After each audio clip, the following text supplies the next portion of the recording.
Hi brother, how are you? As you can see that this is an ignition switch of Passo 4C. Okay, this is an ignition switch. I shall tell you about its wiring. You can see that this is antenna wiring. These are two red wires and two red wires are going to this clip.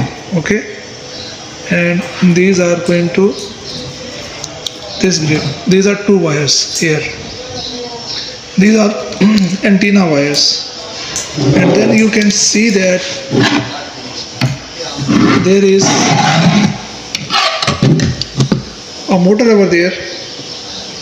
This is a motor over there that releases this knob when we give a negative and positive current in it.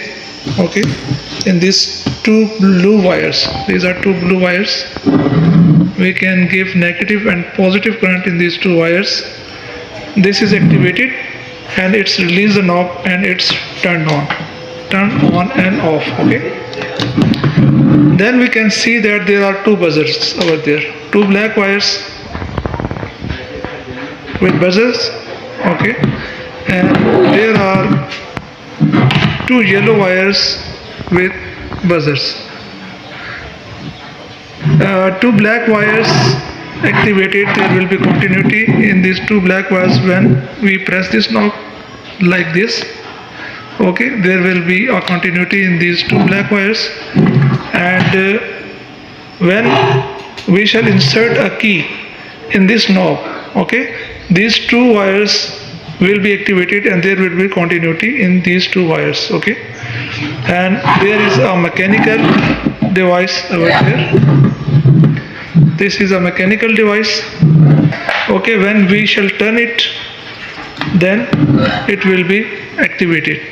Okay, this is Passo 4C ignition switch with knob. You can see this is with knob, and this is Passo 4C ignition switch.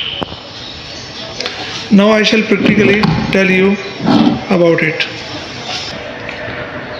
As you can see that we have given the motor the negative and positive current from a battery. Okay, and now we are able to turn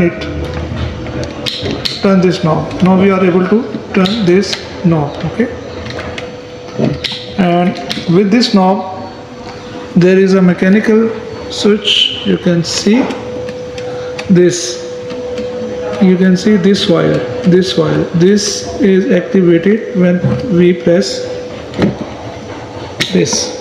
Okay, you can see this is activated. Now your switch will be on and vehicle will be started. And if we remove these wires like this, now there is no current in it. Now you can see that there is no current in this motor, and we are unable to turn it around. Okay, we are unable to turn it around. This is the complete wiring diagram of this ignition switch. Okay, that's it. Thank you for watching and for your support.